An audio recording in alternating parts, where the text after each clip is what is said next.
नमस्कार, good morning times on Bharat देख रहे हैं आप और आपके साथ मैं हूं दीपिका यादव और मैं हूं श्वेता। शुरुआत करेंगे फिट इंडिया के सुपर हिट बुलेटिन की। देश और दुनिया की, आपके राज्य की, आपके शहर की हर खबर यानी कि इन्फॉर्मेशन से भरपूर हमारा ये बुलेटिन शुरू होने वाला है। जी हाँ, आज सोमवार का दिन है तो हम आपसे यही कहेंगे, देखिए फिटनेस का ख्याल तो आपको रखना है, तो जाहिर सी बात है आप स्कूल कॉलेज की तैयारियों में जुटे होंगे, कुछ लोग किचन में बिजी होंगे, कुछ लोग ऑफिस जाने की तैयारियों में जुटे होंगे, लेकिन आप जरूर एक्सरसाइज भी कीजिए। साथ ही साथ ये बुलेटिन जरूर देखिए क्योंकि इसमें तमाम वो खबरें होती हैं जो आपके लिए जाना बेहद ही जरूरी है। अगले 1 घंटे के लिए बने रहिए हमारे साथ।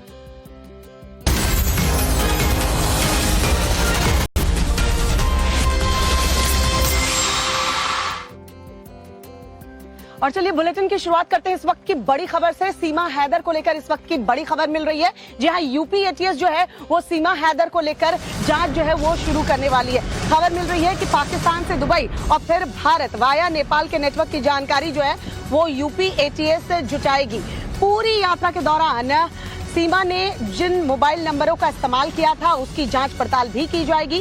सीमा के अलावा उसके परिजनों के पूरे प्रोफाइल की जानकारी जो है यूपी एटीएस जुटाएगी। तो अब यूपी एटीएस को जांच जो है वो सौंपी गई है। सीमा हैदर किस तरीके से पाकिस्तान से दुबई जाती है और फिर भारत आती है, वो भी नेपाल के थ्रू, तो इस नेटवर्क की जानकारी जो है वो अब यूपी एटीएस जुटाएगी। और ज्यादा जानकारी मनीष यादव मेरे सहयोगी देंगे। मनीष, जरा बताएं इस पूरे मामले को लेकर के, एटीएस की जांच को लेकर के क्या अपडेट है हमारे पास? देखिए, सीमा हैदर के मामले में यूपी एटीएस एक्टिव हुई है डीजी के आदेश से, जिसके बाद यूपी एटीएस ने इस मामले की जांच पड़ताल शुरू कर दी है। जो सीमा हैदर ने जानकारी दी, जो मीडिया के जरिए इंफॉर्मेशन पुलिस तक पहुंची है, एटीएस तक पहुंची है, उसने कौन सा रूट इस्तेमाल किया, कैसे वो भारत पहुंची, नेपाल का क्या उसका कनेक्शन रहा है, उस पूरे नेटवर्क की पड़ताल की जा रही है। एटीएस की टीम नोएडा पहुंचेगी, सीमा से पूछताछ की जा सकती है। पूरी यात्रा के दौरान जो मोबाइल नंबर वो लेकर पहुंची, किन किन से उसने कांटेक्ट किया, किसने उसे वो मोबाइल नंबर मुहैया कराए, किसने उसे पूरा भारत आने में सपोर्ट किया, ये सारे पहलू हैं जिन पर एटीएस की टीम जांच करेगी। पूरा प्रोफाइल जो अभी जहां पे रह रही है, सचिन के परिवार की पूरी जानकारी, और पाकिस्तान में जो गुलाम हैदर का पूरा जिक्र है, उसके मायके के लोगों का जिक्र है, उन सभी परिजनों की जानकारी अपने स्तर पर जुटाने की कोशिश यूपी एटीएस की टीम करेगी। डीजी ने कल बातचीत के बाद ये फैसला लिया था कि इस मामले की जांच की जानी चाहिए, जिसके बाद यूपी एटीएस ने इस मामले में जांच का फैसला लिया है। बिल्कुल मनीष, देखना होगा कि एटीएस की जांच में अब क्या कुछ बड़ा खुलासा होता है, क्या सच निकल करके सामने आता है। आप इस पर नजर बनाए रखिएगा। फिलहाल आपका शुक्रिया। तो हम बात कर रहे थे सीमा हैदर की। ये वही सीमा हैदर है जो बीते कल तक मीडिया में छाई हुई थी, लेकिन वही सीमा हैदर अब 48 घंटे से गायब है। अब उसके गायब होने पर कई तरीके के खुलासे हो रहे हैं, कई तरीके की बातें भी सामने आ रही हैं। जी हाँ, टाइम्स नाउ भारत की टीम जो है वो ग्रेटर नोएडा के रबुपुरा पहुंची थी जहां सीमा हैदर रह रही थी, लेकिन अब वो वहां से गायब है। तो जाहिर सी बात है आस पड़ोस के लोगों से हमने बातचीत की, जानने की कोशिश की कि सीमा हैदर के बारे में वो क्या जानते हैं। जब उन्होंने उससे मुलाकात की तो सीमा किस तरीके से उनसे बातचीत की, पूरी डिटेल जानकारी इस रिपोर्ट में हम आपको देख रहे हैं, देखिए जरा।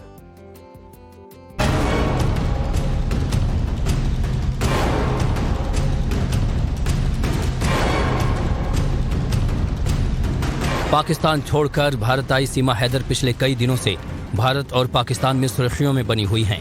सोशल मीडिया पर भी पाकिस्तानी भाभी नाम से तमाम मीम और वीडियो वायरल हो रही हैं। लेकिन अब हर किसी की जुबान पर एक ही सवाल है कि आखिर सीमा हैदर कहाँ है। जो भी सचिन के घर पहुंच रहा है वो बस यही पूछ रहा है, कहाँ है सीमा हैदर? क्या सीमा हैदर को कुछ हो गया है? सोशल मीडिया का सबसे बड़ा सवाल बन गया है, आखिर सीमा हैदर कहाँ है? जिस सीमा को लेकर पाकिस्तान से लगातार धमकियां आ रही थीं, वो सीमा अब गायब है। टाइम्स नाउ नव भारत की टीम सचिन के गांव रबुपुरा पहुंची, लेकिन घर पर कोई नहीं मिला। गांव के लोग भी बता नहीं पा रहे हैं कि आखिर सीमा और सचिन कहां हैं। तबीयत खराब कही है, कहीं ऐसे बताइए बाहर। क्या बताया जा रहा है? अंदर गया आप लोग ठकठकाए? में तो कोई ना बता रहा, अभी तो हमें खड़े ही हैं, अभी तो अंदर नहीं है। नहीं है, मना कर रहे हैं कि अभी कोई है ही नहीं। आप कल बच्चे हैं उनके, पर वो नहीं है सचिन और वो नहीं है सीमा। सीमा को आखिरी बार शुक्रवार की रात देखा गया था। पड़ोसी के मुताबिक सीमा और सचिन देखे गए थे, लेकिन शनिवार की सुबह से सीमा और सचिन का कोई पता नहीं है, जिसके बाद अलग अलग दावों और थियरी से सोशल मीडिया, चाय की दुकानें भर गई हैं। क्या सीमा पाकिस्तान चली गई? क्या सीमा को जान का खतरा है? क्या पुलिस ने सीमा को सेफ जगह रख दिया है? सुबह से लेकर शाम तक दूर दूर से आई लोगों की भीड़ सीमा और सचिन की एक झलक पाने के लिए बेताब है। तंग गलियों के बीच सीमा सचिन के घर के बाहर लोगों का जमावड़ा लगा हुआ है, लेकिन उन्हें तो मायूसी हाथ लग रही है क्योंकि सीमा गायब है। सीमा के गायब होने के पीछे की एक थियरी ये भी बताई जा रही है कि लोगों के सवालों से परेशान होकर सीमा सचिन कहीं चले गए हैं। हालांकि कुछ लोगों का दावा है कि सीमा की तबीयत ठीक नहीं है। और चलिए बात करेंगे बाढ़ और बारिश की, जिसने आधे हिंदुस्तान में हाहाकार मचाया हुआ है। हिमाचल प्रदेश और उत्तराखंड में जिस तरीके से बाढ़ बारिश ने भीषण तबाही मचाई है, यहाँ खतरा अभी टला नहीं है क्योंकि पहाड़ी इलाकों में अभी भी बारिश का रेड अलर्ट जारी है। जी हाँ, उत्तराखंड की बात करें तो 48 घंटे के लिए अलर्ट जारी कर दिया गया है। 4 ऐसे जिले हैं जहाँ पर भारी अलर्ट जारी किया गया है। अगर पहाड़ों में जबरदस्त बारिश इस बार एक बार फिर से हुई तो यकीनन बहुत बड़ी तबाही आ सकती है। फिलहाल मौसम विभाग की टीम क्या कह रही है, पहाड़ों का हाल क्या है, सब कुछ इस रिपोर्ट में देखिए। हिमाचल के कुल्लू मनाली से लेकर उत्तराखंड के चमोली हरिद्वार तक कुदरत की विनाश लीला जारी है। पहाड़ों पर एक बार फिर बादल प्रचंड रूप दिखा रहे हैं। उत्तराखंड में अगले 48 घंटे भीषण बारिश का अलर्ट है। उत्तराखंड के चमोली में नदी रौद्र रूप दिखा रही है। यहाँ मलारी सुमना में चीन सीमा पर हिमखंड टूटा है, जिससे नदियों का सैलाब तबाही मचा रहा है। पिथौरागढ़ की तस्वीरें देखिए। धारचूला तवा घाट लिपू लेक रोड पर भारी तबाही मची है। जगह जगह भारी बोल्डर मलबा आने से सड़क बंद हो गई है। मलबे ने सड़क को पूरी तरह बंद कर दिया है। सड़क आधी से ज्यादा टूट गई है। धारचूला के तहसीलदार के मुताबिक 5 से 6 जगहों पर सड़क बंद है। रास्ता खोलने के लिए टीम लगाई गई है। जोशीमठ की ये तस्वीरें देखिए। हाईवे पर बना ये ब्रिज बाढ़ के दौरान पिछले दिनों टूट गया था, जिसे बीआरओ ने अस्थायी तौर पर फिर से तैयार कर दिया है। ब्रिज से आवाजाही फिलहाल शुरू हो गई है। जाहिर है उत्तराखंड की मुसीबतें फिलहाल कम होती नहीं दिख रही हैं। अगर अगले 2 दिन भीषण बारिश हुई तो नदियां और ज्यादा उफान पर होंगी, जिसका अंजाम ये होगा कि हरियाणा से लेकर दिल्ली तक और ज्यादा तबाही हो सकती है।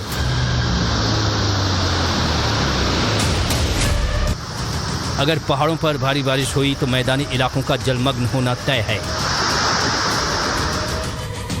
हिमाचल के शिमला, कुल्लू मनाली और मंडी में पिछले दिनों बादल फटने से भीषण तबाही मची थी। एक बार फिर पूरे राज्य में बारिश का दौर जारी है। अगर बारिश ज्यादा हुई तो एक बार फिर नदियों का विनाशकारी तांडव देखने को मिल सकता है। कुल्लू के डीसी के मुताबिक बाढ़ ने पूरे जिले में तबाही मचाई है। व्यास नदी से अब तक 20 शव बरामद किए जा चुके हैं। 9 शवों की शिनाख्त हो चुकी है, जबकि 11 शवों की अभी तक पहचान नहीं हुई। तो पूरे उत्तराखंड और खास करके अगर बात करें ज्यादा खतरनाक कहीं है तो वो उत्तराखंड के बेहद नजदीक हरिद्वार के नजदीक बहुत बड़ा खतरा इस वक्त मंडरा रहा है। जी हाँ, बताया ये जा रहा है कि भिगोड़ा के पास बैराज का फाटक जो है वो टूट गया, जिसकी वजह से वहां पर हड़कंप मच गया। रिपोर्ट आपको दिखाते हैं, देखिए सर। पहाड़ों पर बाढ़ बारिश ने खासी तबाही मचा रखी है। उत्तराखंड के हालात भी चिंताजनक हैं। इस बीच एक बड़ी मुसीबत सामने दिख रही है, जिससे हरिद्वार और आसपास के इलाके में खतरा बढ़ गया है। ये तस्वीरें हरिद्वार के पास भीमगोड़ा की हैं, जहां बैराज का फाटक टूट गया है। आप देख सकते हैं कि ये तार टूटा हुआ है, जिससे कि बैराज का गेट नंबर 10 लटक गया है। ये बेहद खतरनाक है, क्योंकि भारी बारिश के चलते गंगा नदी उफान पर है और अगर बैराज को खतरा आता है तो आसपास के इलाके में तबाही मच सकती है। हालांकि अधिकारी इस मामले में भी लीपापोती में लगे हैं। इनका कहना है कि गेट बदले जाने थे, लेकिन कांवड़ यात्रा के चलते देरी हो गई। समय से क्यों नहीं लग पाई, क्यों नहीं लग पाई गेट? नहीं, समय से लगना था क्योंकि समय से स्वीकृत हो चुकी है। हाँ। पाइपलाइन में प्रोजेक्ट था, तैयारी चल रही थी, कांवड़ मेला आ गया तो उस समय ट्रांसपोर्टेशन बिल्कुल बंद थी। अधिकारी भले ही कुछ भी कहें, लेकिन तस्वीरें झूठ नहीं बोलती। गंगा नदी खतरे के लेवल से ऊपर बह रही है। एहतियात के तौर पर तटीय इलाकों में लोगों को अलर्ट किया जा रहा है। हिमाचल प्रदेश में बाढ़ के बाद कई ऐसी तस्वीरें सामने आ रही हैं, जिसने प्रशासन के साथ साथ लोगों की चिंताएं बढ़ा दी हैं। हिमाचल प्रदेश में लगातार हो रही बारिश के चलते अब जमीन भी धंसनी शुरू हो गई है। शनिवार को सोलन में जमीन धंसने का मामला आया था, तो वहीं अब कंडा घाट में प्रसिद्ध हनुमान मंदिर की जमीन भी धंसने लगी है। हालात इतने भयावह हैं कि जमीन 3 फीट तक धंस गई है। टाइम्स नाउ नव भारत की संवाददाता पूनम शर्मा ने कंडा घाट पहुंचकर हालात को जानने की कोशिश की। मैं आपको सबसे पहले ये दिखाना चाहूंगी कि अब जो है यहाँ पे लैंड सिंकिंग के बहुत सारे मामले आ रहे हैं और आप देख सकते हैं किस तरह लैंड सिंकिंग क्या होता है। लैंड सिंकिंग होता है कि पहाड़ जो है पूरा का पूरा पहाड़ नीचे धंसना शुरू हो जाता है। आप देख सकते हैं किस तरह जो है ये जो आप ये लेंटर देख सकते हैं, ये दोनों आपस में कंबाइन थे, लेकिन धंसने की वजह से, बारिश ज्यादा होने की वजह से जो लैंड जो है पूरी तरह नीचे धंस गई है। वहीं लैंड सिंकिंग की वजह से प्रसिद्ध हनुमान मंदिर में बीचों बीच लंबी दरार आ गई है, जिससे मंदिर के अस्तित्व पर खतरा मंडराने लगा है। ऐसा हालात, ऐसा मंजर मैंने कभी नहीं देखा। आप ये देख सकते हैं किस तरह जो है पूरा का पूरा मंदिर अब नीचे की तरफ धंसना शुरू हो गया है। तो पहाड़ों पर जो मूसलाधार बारिश हो रही है उस वजह से देखिए मुश्किलें काफी बढ़ती हुई नजर आ रही है, लेकिन कश्मीर की बात करें तो वहां पर भी फ्लैश फ्लड की तस्वीर सामने आ रही है। पुलवामा के रोमशी नाले में आई बाढ़ की वजह से वहां कई गांव का संपर्क बताया जा रहा है कि टूट चुका है। बाढ़ की डरावनी तस्वीर जम्मू कश्मीर से जो सामने आई है वो इस रिपोर्ट के जरिए आपको दिखाते हैं।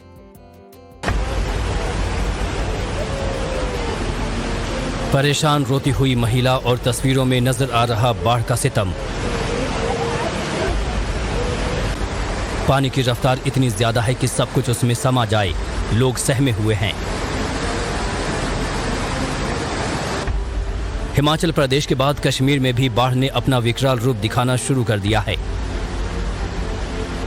कश्मीर के कई इलाके इस वक्त बाढ़ का सामना कर रहे हैं। नदी से लेकर बरसाती नाले उफान पर हैं। दक्षिण कश्मीर का पुलवामा भी इस समय बाढ़ की चपेट में है।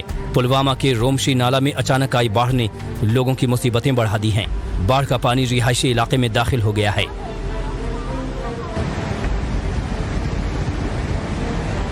रोमशी नाले के किनारे रहने वाले लोगों को अपनी जान और माल का खौफ सताने लगा है। फ्लैश फ्लड की वजह से लोगों को इलाका खाली करने का भी मौका नहीं मिला। बाढ़ का पानी सेब के बागानों में दाखिल हो गया है, जिससे बागानों के बर्बाद हो जाने की आशंका है। नाले के बीच कुछ मवेशी भी फंस गए, जिन्हें सेना की मदद से रेस्क्यू किया गया। सेना ने इलाके में राहत बचाव का काम शुरू कर दिया है। ये तो जम्मू कश्मीर की तस्वीरें हमने आपको दिखाई, लेकिन अगर बात पूरे हिंदुस्तान की करें तो कई राज्य ऐसे हैं जो इस वक्त बाढ़ बारिश की मार जो है वो झेल रहे हैं। बात महाराष्ट्र की कर ले, उत्तर प्रदेश की कर ले, पंजाब की कर ले, हरियाणा की कर ले, मध्य प्रदेश की कर ले, हिमाचल या उत्तराखंड, कई ऐसे राज्य हैं जहां सैलाब की स्थिति जो है बनी हुई है। अगले 5 दिन की बात करें तो कई ऐसे राज्य हैं जहां पर भारी बारिश आ सकती है, और यकीनन अगर पहाड़ों में इसी तरीके से बारिश होती रही तो मैदानी इलाकों में एक बहुत बड़ा संकट आ सकता है।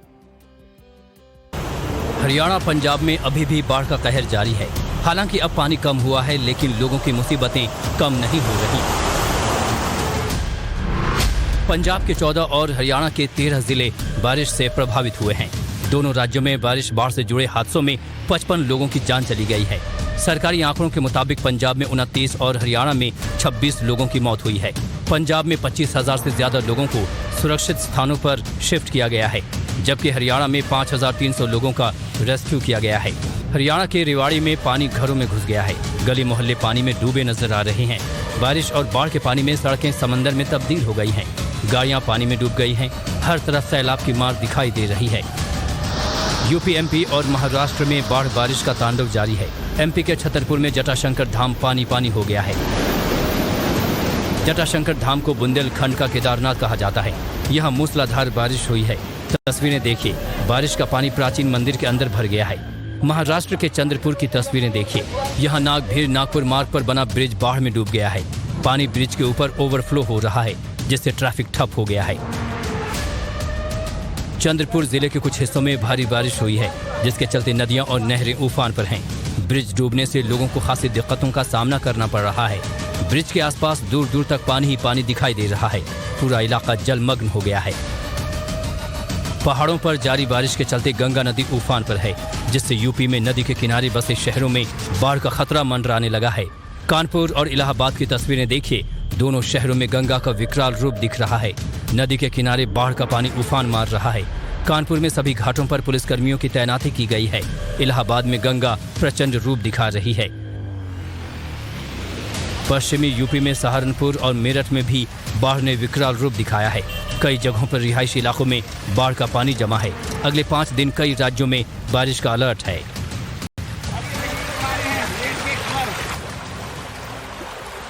और चलिए अब बात करते हैं देश की राजधानी दिल्ली की। जी हाँ, यहाँ पर यमुना का जलस्तर कम तो हो रहा है, लेकिन जो लोगों की मुश्किलें, जो दिल्ली वासियों की प्रॉब्लम है, वो कम नहीं हो रही। बाढ़ और बारिश की वजह से दिल्ली के लिए एक नई मुसीबत खड़ी हो गई है। सैलाब का आफ्टर इफेक्ट आपको दिखाते हैं इस रिपोर्ट के जरिए। दिल्ली में जैसे जैसे पानी कम हो रहा है, सैलाब के आफ्टर इफेक्ट सामने आ रहे हैं।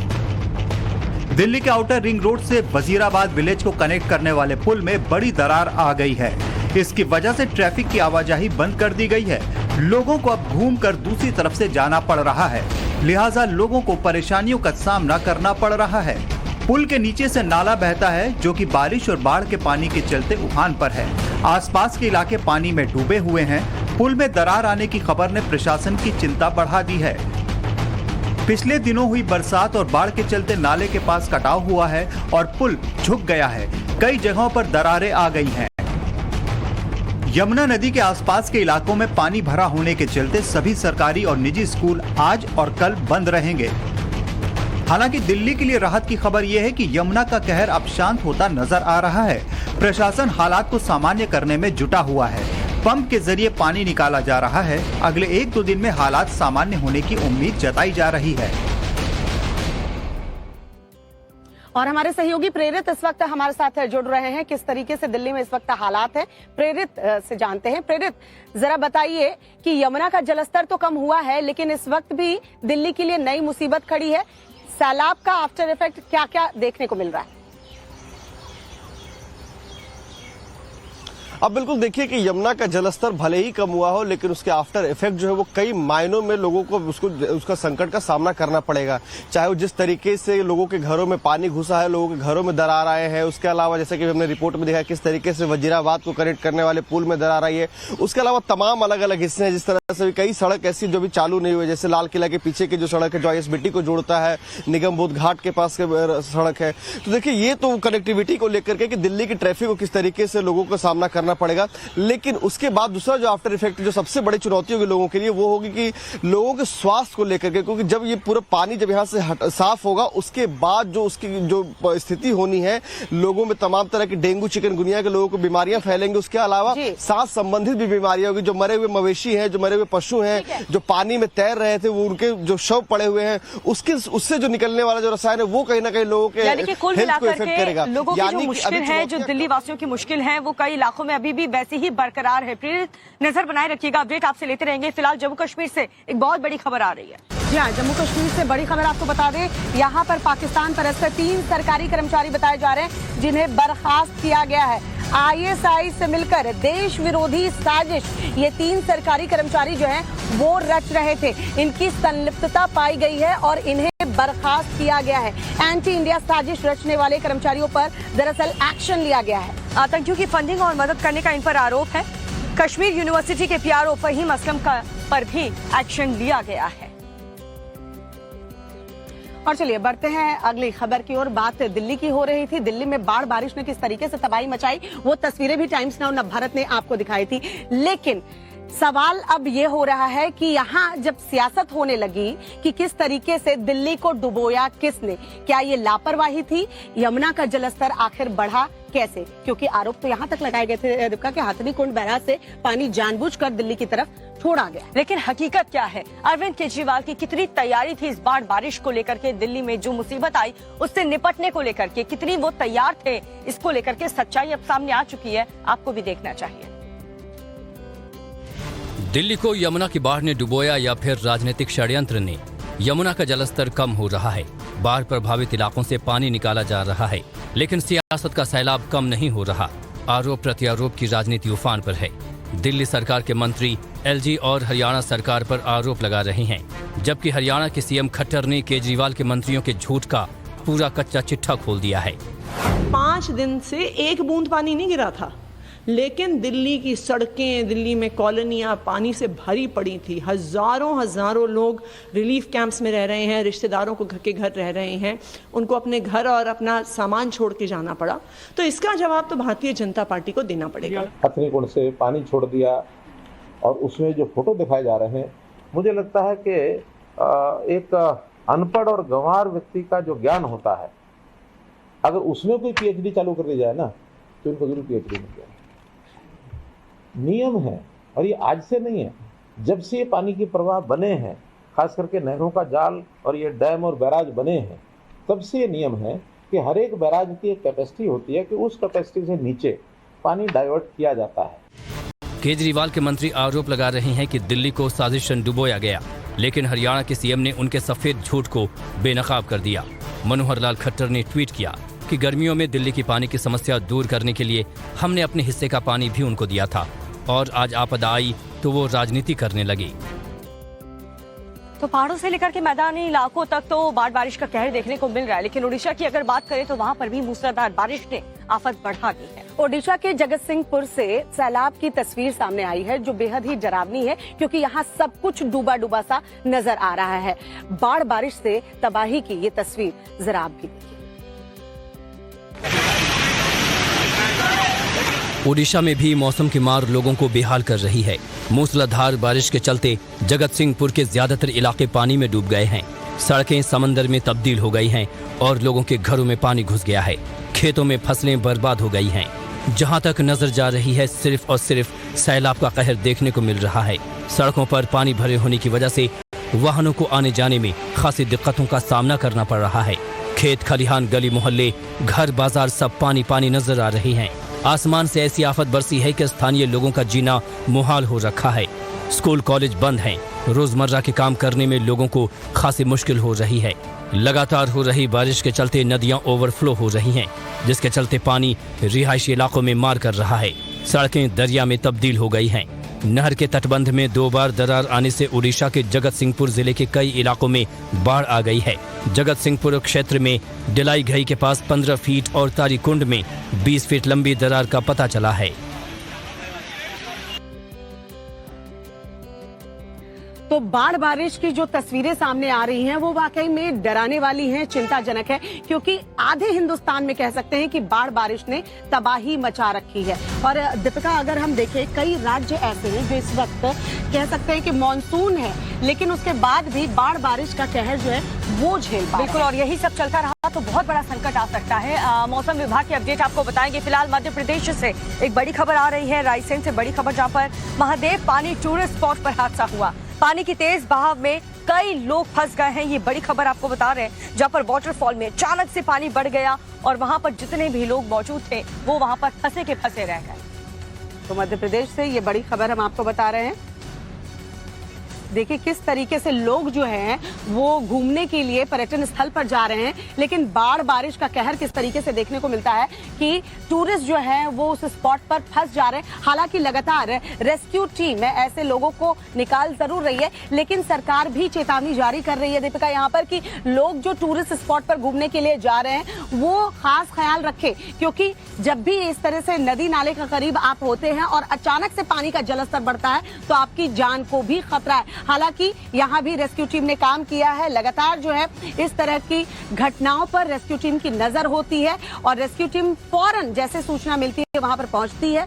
रस्सी के सहारे कई जगह तस्वीरें देखने को मिली हैं कि टूरिस्ट जो फंसे हुए थे स्पॉट पर उन्हें बाहर सुरक्षित निकाला गया है। और यही वजह है और यही बार बार हम सावधान करने के लिए आपको खबर दिखाते हैं कि पहाड़ों पर हाल क्या है। जहाँ पर वाटरफॉल है, जहाँ पर पहाड़ी इलाके हैं, जहाँ जिस हाईवे से आप गुजर रहे हैं, अगर वो भी किसी हिली एरिया में है तो प्लीज आप अभी फिलहाल मौसम विभाग की जो चेतावनी है उसे गंभीरता से लें और जो हालात अभी पहाड़ी इलाकों में बने हुए हैं उसे देखते हुए आप भी जरूरत ना हो तो बाहर ना निकले, वरना आप फंस सकते हैं और बहुत बड़ी मुसीबत लगातार पहाड़ से, चट्टान से गिर रहे हैं। और ये तस्वीरें इस वक्त हम आपको टीवी स्क्रीन पर दिखा रहे हैं। देखिए इन तस्वीरों को किस तरीके से टूरिस्ट स्पॉट पर यह हादसा हुआ है। पानी के तेज बहाव में कई लोग फंसे हुए हैं, लोग बहते हुए आपको नजर आ जाएंगे। वाटरफॉल में अचानक पानी का बहाव जो है वो बढ़ गया और यह हादसा इसी वजह से यहाँ दरअसल हुआ है। बात करेंगे अब ज्योति मौर्य की, जो इन दिनों सुर्खियों में बनी हुई है। एसडीएम ज्योति मौर्य और उनके पति आलोक मौर्य के बीच का विवाद थमने का नाम नहीं ले रहा। जी हाँ, इस पूरे मामले के अब साइड इफेक्ट भी सामने आ चुके हैं। खास करके बनारस के चिरई गांव में इस पूरे मामले का ज्यादा प्रभाव देखने को मिल रहा है, आप भी देखिए। आलोक मौर्य और एसडीएम ज्योति मौर्य के विवाद में रोज एक नया मोड़ आ रहा है। मामले में 18 अगस्त को सुनवाई होगी, लेकिन अब इस विवाद का साइड इफेक्ट खुलकर सामने आने लगा है। विवाद ने वाराणसी के चिरई गांव के लोगों की मुश्किलें बढ़ा दी हैं। गांव के लोगों का कहना है कि इस प्रकरण के बाद से उनके गांव की बदनामी हो रही है। दूसरे गांव के लोग गांव की बेटियों को संदेह भरी नजरों से देख रहे हैं और बेटियों की शादी और पढ़ाई में परेशानी आ रही है। यहाँ पे एक खबर आई थी कि 3 शादियां हैं, तो शादियां लड़की के लिए देखा गया था, तो आप लोग करें भैया चिड़ई गांव में मत करिए शादी। चिड़ई गांव के लोग अब इस घटना के दूरगामी परिणाम की ओर ध्यान दे रहे हैं। रिश्तेदार रहे सब लोग फोन करके यही सब पूछ रहे हैं कि ये क्या हो गया।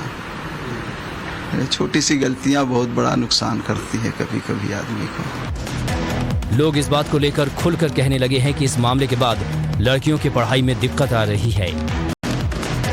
कि जो इलाहाबाद की मुद्दा जो बढ़ रहा है उसमें लड़कियों को पढ़ने में थोड़ा दिक्कत हो रही है। और राजस्थान के जोधपुर से एक गैंग रेप का मामला सामने आया, जहां पर नाबालिग के साथ यूनिवर्सिटी के जो पुराना कॉलेज था, कैंपस था, वहां पर ये इस वारदात को अंजाम दिया। दरअसल बताया जा रहा है कि पीड़ित अपने मित्र के साथ अजमेर से जोधपुर आई थी। हालांकि इस पूरे मामले में पुलिस ने 3 आरोपियों को पकड़ लिया है, लेकिन राजनीति भी इस मामले में गर्म हो गई है।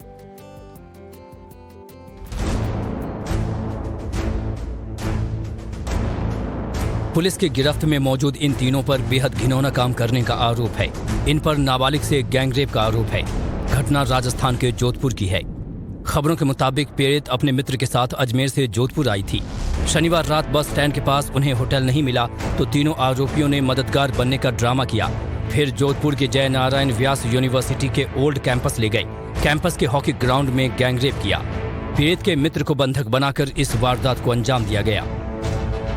बताया जा रहा है कि तीनों ने लड़का लड़की को रेलवे स्टेशन छोड़ने की बात कही थी, लेकिन उसके बाद उन्हें दूसरी जगह ले गए। तीनों आरोपी पुलिस की गिरफ्त में हैं। पुलिस से भागने के चक्कर में इन्हें चोट लग गई। पुलिस ने इस मामले में एक गेस्ट हाउस में काम करने वाले शख्स को भी पकड़ा है, जिस पर पीड़ित से छेड़छाड़ का आरोप है। उसने दोनों को कमरा देने से मना कर दिया था।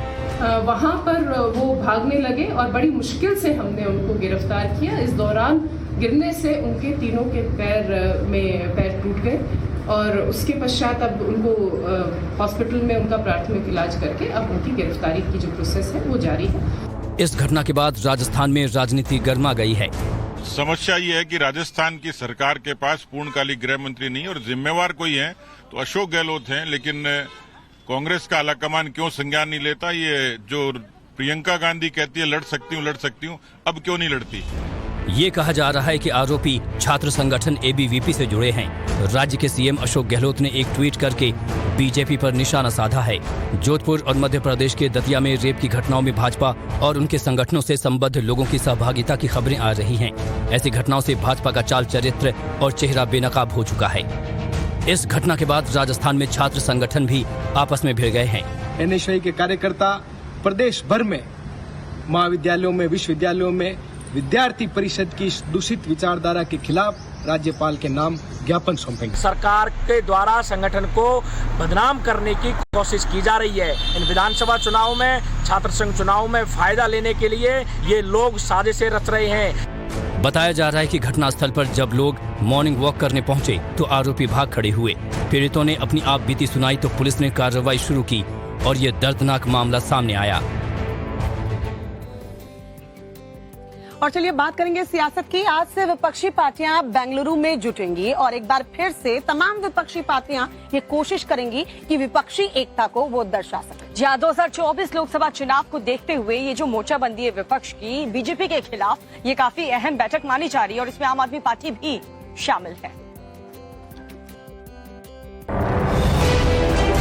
आज से अगले 2 दिन देश की 26 विपक्षी पार्टियां बेंगलुरु में जमा होंगी, अपनी एकता का प्रदर्शन करेंगी और 2024 में बीजेपी के खिलाफ कैसे तैयारी करें, इस पर चर्चा करेंगी। बैठक की अगुवाई इस बार कांग्रेस कर रही है। बैठक में कांग्रेस अध्यक्ष सोनिया गांधी भी पहुंचेंगी। इस बैठक को लेकर खास तैयारी की गई है। बैठक के लिए एजेंडा और मिनट टू मिनट कार्यक्रम भी तय किया गया है। अब तक जो जानकारी सामने आई है उसके मुताबिक आज बैठक शाम 6 बजे से 8 बजे तक होगी। उसके बाद कर्नाटक के मुख्यमंत्री सिद्धारमैया ने डिनर का आयोजन किया है। 18 जुलाई को सुबह 10 बजे से 4 बजे तक होगी बैठक। बैठक के बाद प्रेस कॉन्फ्रेंस होगी। ये बैठक बेंगलुरु के ताज वेस्ट एंड होटल में होगी। बैठक में कई मुद्दों पर चर्चा हो सकती है। जानकारी के मुताबिक बैठक का एजेंडा भी तैयार है। 2024 के चुनाव को लेकर कैसे साथ काम करें, इस पर चर्चा होगी। कॉमन मिनिमम प्रोग्राम ड्राफ्ट करने के लिए सब कमेटी, दो सहयोगी दलों के बीच विरोधाभास दूर करना, राज्य के आधार पर सीट शेयरिंग, ईवीएम का मुद्दा, चुनाव आयोग के लिए सुधार सुझाव, गठबंधन के लिए एक नाम का सुझाव, प्रस्तावित गठबंधन के लिए एक सामान्य सचिवालय की स्थापना करना इस बैठक के एजेंडे में शामिल है। इस बैठक से पहले विपक्षी पार्टियों की एकता के लिए एक राहत की खबर यही रही है कि कांग्रेस और आम आदमी पार्टी में बात बन गई है। कांग्रेस ने दिल्ली में अफसरों के ट्रांसफर पोस्टिंग को लेकर केंद्र के अध्यादेश के खिलाफ आम आदमी पार्टी का समर्थन करने की घोषणा कर दी है। आम आदमी पार्टी भी बैठक में शामिल होने के लिए पहुंच रही है। विपक्षी पार्टियों की पिछली बैठक बिहार की राजधानी पटना में हुई थी। 23 जून को बिहार के सीएम नीतीश कुमार की अध्यक्षता में हुई इस बैठक में कुछ खास हल नहीं निकला था। माना जा रहा है कि इस बार कोशिश होगी कि विपक्षी एकता की दिशा में कोई ठोस निर्णय लिया जा सके और सभी दलों में आम सहमति बन सके। तीस में भी बाढ़ बारिश से नदियां उफान पर हैं। ब्रह्मपुत्रा नदी में पानी का बहाव डराने वाला है। ये तस्वीरें गुवाहाटी शहर की हैं, जो ब्रह्मपुत्रा के किनारे बसा है। पानी थोड़ा और बढ़ा तो शहर के कुछ हिस्सों में घुस सकता है। वैसे असम पिछले कई दिनों से बाढ़ की चपेट में है। यहाँ लाखों लोग इससे प्रभावित हुए हैं। दिल्ली से सटे नोएडा में एक दर्दनाक हादसा हुआ है। यहाँ वाजिदपुर इलाके में एक घर की दीवार गिर गई, जिसके चलते एक बच्चे समेत 4 लोग घायल हो गए। चोट लगने से बच्चे की मौत हो गई। पुलिस के मुताबिक बारिश के चलते दीवारों में सीलन आ गई थी। हो सकता है हादसे की यही वजह हो। फिलहाल जांच जारी है।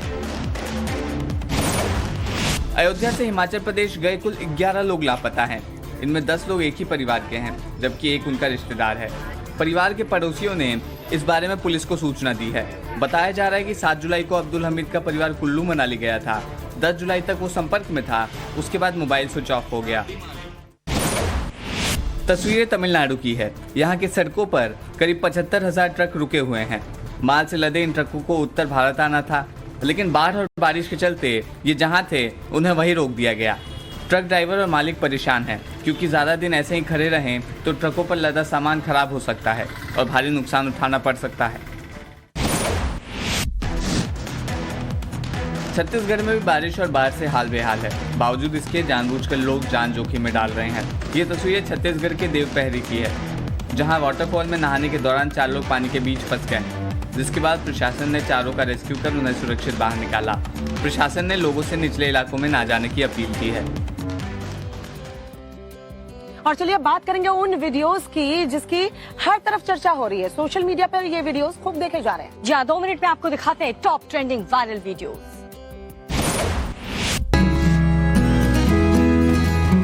अगर आप भी जूता पहनते हैं तो सावधान रहिए और इस वीडियो को अंत तक देखिए। आपके सामने 2 तस्वीरें हैं। दोनों तस्वीरों में आपको जूता नजर आ रहा है और दोनों ही जूते के अंदर खतरनाक सांप है।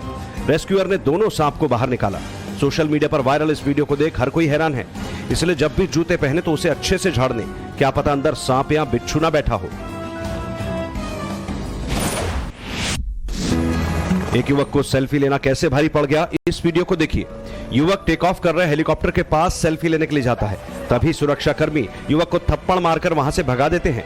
लेकिन सेल्फी बाज की जिद थी सेल्फी लेने की। वो कुछ कदम दूर जाने के बाद रुक जाता है। तभी एक गार्ड फिर से दौड़ कर आता है और उसे लात ही लात मारता है। तब जाकर युवक वहां से भाग खड़ा होता है। ये वायरल वीडियो केदारनाथ का बताया जा रहा है।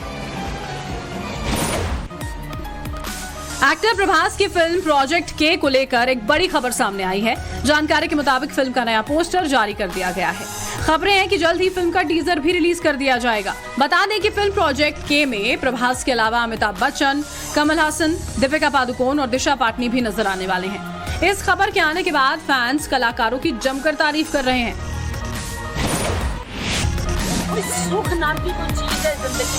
बॉलीवुड ड्रामा क्वीन राखी सावंत के साथ बड़ा फ्रॉड हो गया है। बता दें कि एक्ट्रेस का ड्राइवर उनकी गाड़ी और पैसा लेकर फरार हो गया है। जानकारी के मुताबिक एक्ट्रेस की कुछ तस्वीरें सामने आई हैं, जिसमें एक्ट्रेस मुंबई की सड़कों पर ऑटो में घूमती नजर आई। इस दौरान पापराजी के पूछने पर एक्ट्रेस ने कहा कि मेरा ड्राइवर मुझे चूना लगाकर भाग गया है। हालांकि एक्ट्रेस ने ड्राइवर के खिलाफ थाने में शिकायत दर्ज करा दी है। प्रियंका चोपड़ा और निक जोनस लंदन में विंबलडन विमेंस फाइनल का मैच देखने पहुंचे थे। इस दौरान पति निक जोनस एक्ट्रेस के साथ मजाक करते दिखे, जिसका खूबसूरत वीडियो प्रियंका चोपड़ा ने सोशल मीडिया पर शेयर किया है, जिसे फैंस काफी पसंद कर रहे हैं। साथ ही दोनों की जमकर तारीफ भी की है। कार्तिक आर्यन और कियारा आडवाणी की फिल्म सत्य प्रेम की कथा का बिजनेस लगातार बढ़ता जा रहा है। 17वें दिन फिल्म की कमाई में अच्छी खासी बढ़ोतरी देखने को मिली। बता दें कि फिल्म ने 17वें दिन 2 करोड़ का कारोबार किया है। वहीं फिल्म की कुल कमाई की बात करें तो फिल्म 1 करोड़ 10 लाख का कलेक्शन कर चुकी है। खबरों में आगे बढ़ते हैं, बात महाराष्ट्र की करते हैं। आज से महाराष्ट्र विधानसभा का जो सत्र है वो शुरू होने वाला है और सत्र के हंगामेदार रहने की जो है वो आशंका है। वजह ये क्योंकि अजीत पवार जो कि शरद पवार के भतीजे हैं अब सरकार में शामिल हो चुके हैं, तो जाहिर सी बात है दीपिका ऐसे में सवाल तो उनसे भी पूछे जाए। बिल्कुल, कल एक और बहुत बड़ी घटना हुई जहां पर शरद पवार के भतीजे के बेटे रोहित पवार के दफ्तर में आग लगाने की कोशिश की गई। पूरी खबर दिखाते हैं इस रिपोर्ट। सीसीटीवी में कैद ये तस्वीरें आज महाराष्ट्र विधानसभा में हंगामा मचा सकती हैं। ये तस्वीरें पुणे की हैं। विधायक रोहित पवार के दफ्तर में आग लगाने की कोशिश की गई। रोहित पवार शरद पवार के भतीजे के बेटे हैं और उनके ग्रैंड नेफ्यू हैं। रोहित ने एनसीपी में अजित पवार की बगावत के बीच अपना समर्थन शरद पवार को दिया है। आग ने दफ्तर को थोड़ा नुकसान जरूर पहुंचाया। आग लगाने वाले कौन थे ये नहीं पता चला है। सीसीटीवी में एक कार में भागते लोग दिखे हैं। माना जा रहा है कि इस अग्निकांड की चर्चा आज महाराष्ट्र विधानसभा में जरूर हो सकती है। आज से शुरू होने वाला सत्र बेहद हंगामेदार रह सकता है क्योंकि आज आमने सामने होंगे एनसीपी के 2 गुट, शरद पवार और अजित पवार गुट। अजित पवार अब डिप्टी सीएम हैं और जिन मुद्दों पर वो पहले शिंदे सरकार से सवाल पूछते थे अब वो सवाल उन्हीं से पूछे जाएंगे। वैसे हलचल कल भी बेहद तेज थी। रविवार को एनसीपी के दोनों धड़ों के बड़े नेता मुंबई में वाईईबी चौहान सेंटर पहुंचे थे। यहां मौजूद शरद पवार से सभी ने मुलाकात की।